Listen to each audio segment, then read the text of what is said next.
Hello developer, আশা করি আপনারা সবাই ভালো আছেন। This is learn with Motaleb. আজকে আমরা অ্যানিমেটেড রোটেশন একটি অ্যানিমেশন টাইপ উইজেট নিয়ে আলোচনা করব। তো আপনারা যদি আউটপুটের দিকে লক্ষ্য করেন, এখানে একটা লোগো, তারপর নিচে একটা বাটন আছে, এলিভেটেড বাটন, রোটেট লোগো। যখন আমি এই রোটেট লোগোতে ক্লিক করব, তখন এটা রোটেট হবে। তো দেখেন, রোটেট লোগোতে ক্লিক করলাম, সাথে সাথে এক ভাগ রোটেট হইল, এই যে দুই ভাগ রোটেট হইল। এবার দেখেন 3 ভাগ রোটেট হইল এবং 4 ভাগ রোটেট হইল। এবং যখন রোটেট হচ্ছে তখন একটি আর কি বাউন্সেস দিয়ে কিন্তু রোটেট হচ্ছে, বাউন্স ইন আউট, এটার মাধ্যমে রোটেট হচ্ছে। তো এখানে বলে দিছি যে 4 ভাগ হবে, 4 ভাগের 1 ভাগ করে রোটেট হবে প্রতিটা ক্লিকে। তো এই কাজটা করার জন্য অবশ্যই আপনাকে ফার্স্ট অফ অল অ্যানিমেশন উইজেটে আসলাম, নিউয়ে ক্লিক করলাম, ডার্ট ফাইলে ক্লিক করলাম, অ্যানিমেটেড রোটেশন।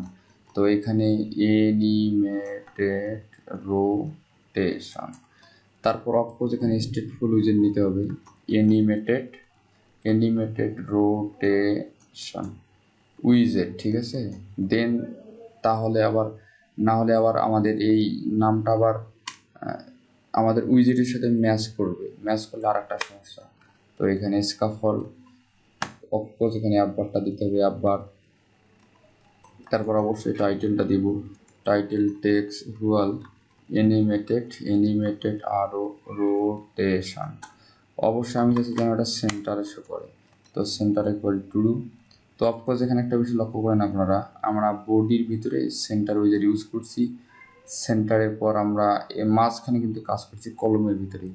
তো আমরাও সেটাও করবো এখানে, এই বডি, তারপর অফকোর্স সেন্টার, তারপর অবশ্যই এখানে আমরা কাজ করি একটা পেডিং উইজেট নিলে অনেক ভালো হইতো, ঠিক আছে। তো এখানে সাইড নেব, এখানে পেডিং নেব। পেডিং কেন নিলাম, আসলে পেডিংটা যেন আমাদের এই উইজেট থেকে অর্থাৎ এই লোগোটার উপরে একটু ফাঁকা থাকে। তো পেডিং, তারপর এখানে পেডিং, তারপরে ইডিজি ইনসেটস। অফকোর্স এখানে আমি ওয়াল করব, অল, এখানে দেবো 10, ঠিক আছে, 10 দিলাম। তারপর এখানে আমরা কাজ করতে পারি, এখানে সাইড হিসাবে কলম নিব, কলমের এখানে চাচ্ছি যে যেন কলমের ভ্যালুগুলা যেন সেন্টারে শো করে। অফকোর্স এখানে মেন এক্সেস এলিমেন্ট সেন্টার। এখন আমরা চিলড্রেন নিয়ে কাজ করতে পারি। তো চিলড্রেন আমাদের ছিল কীরকম, এখানে আমাদের একটা লোগো থাকবে, তারপর একটা বাটন থাকবে, এই লোগোটা থাকবে অ্যানিমেটেড রোটেশন উইজেটের ভিতরে।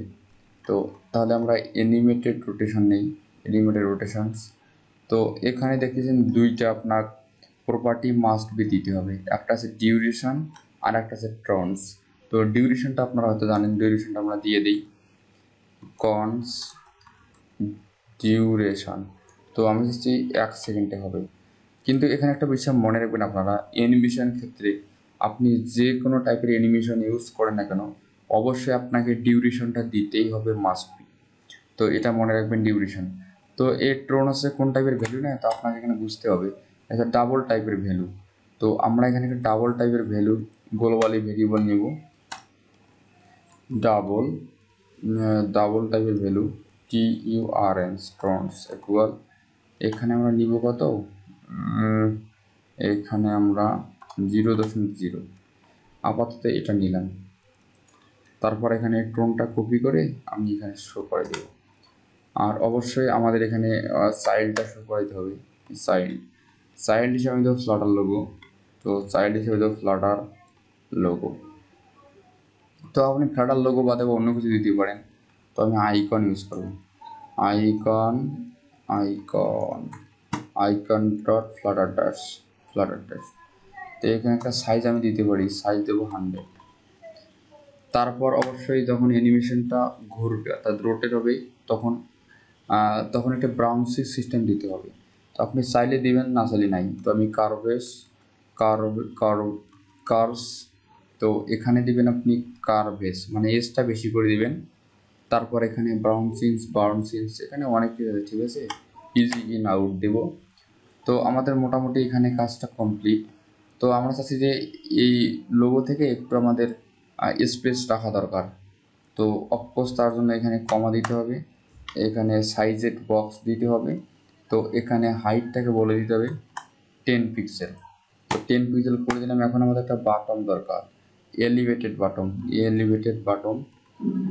তো এখানে আছে ওয়ান প্রেস এবং সাইডটাতে এখানে বলে দিতে পারি এভাবে যে টেক্স ইকুয়াল রোটেশন রোটেশন রোটেশন। তারপর এখানে ওয়ান প্রেসড এখানে আমরা কাজ করতে পারি এভাবে, সেকেন্ড ব্র্যাকেট দিয়ে সেট স্টেট করবো। সেট স্টেট করা আমরা একটা কাজ করি, এখানে আমরা ডিরেক্টলি অ্যারো ফাংশনে কাজটা করি। অ্যারো ফাংশনে বলতে এখানে অ্যারো ফাংশন, যদি আপনারা এগুলো সম্পর্কে না জানেন অবশ্যই আমাদের ডাট প্রোগ্রামিং বাংলা টিউটোরিয়াল প্লেলিস্টে দেখবেন, সেখানে অ্যারো ফাংশন, টার্নারি অপারেটর সব কিছু বোঝানো হয়েছে। তো এখানে ট্রন্সটা দিব টি ট্রন্স। তারপর আমরা একটা কাজ করতে পারি এভাবে, এই যে আমরা এখানে প্লাস দিয়ে 1/4 দেবো। তো এখানে কিভাবে কাজ করবে প্রোগ্রামটা কাজ করবে এভাবে, আমাদের যেহেতু অ্যারো ফাংশন ইউজ করছি মানে এক লাইনে ফাংশনটা হয়ে গেছে। এই যা অপারেটরটা বুঝতে হলে অবশ্যই আপনাকে অ্যাসাইনমেন্ট অপারেটর সম্পর্কে জানতে হবে, তাহলে বুঝতে পারবেন। যদি আপনারা আমাদের ডাট প্রোগ্রামিং বাংলা টিউটোরিয়াল প্লেলিস্ট না দেখে থাকেন অবশ্যই দেখে নেবেন, সেখানে আমরা এগুলো বিস্তারিত আলাপ করেছি। তো অবশ্যই এখন আমাদের এই ক্লাসটাকে আমরা এখন মেন ক্লাসে সেট করে দেব। তো মেন ক্লাসে সেট করে দিলাম, অবশ্যই লাইব্রেরিটাকে ইম্পোর্ট করতে হবে। ইম্পোর্ট করলাম, এখন প্রোগ্রামটাকে আমি আবার রান করি। তো রান করলাম যখন, এখন আমি রোটেশনে ক্লিক করি, তো দেখতেছেন রোটেশন হচ্ছে, ঠিক আছে, এই যে রোটেশন হচ্ছে, এই দেখেন রোটেশনগুলো হচ্ছে। তো আপনি চাইলে এভাবেই এই রোটেশন ব্যবহার করতে পারেন অ্যানিমেটেড রোটেশন উইজেটের মাধ্যমে। আজকের মতো এই পর্যন্তই, আল্লাহ হাফেজ।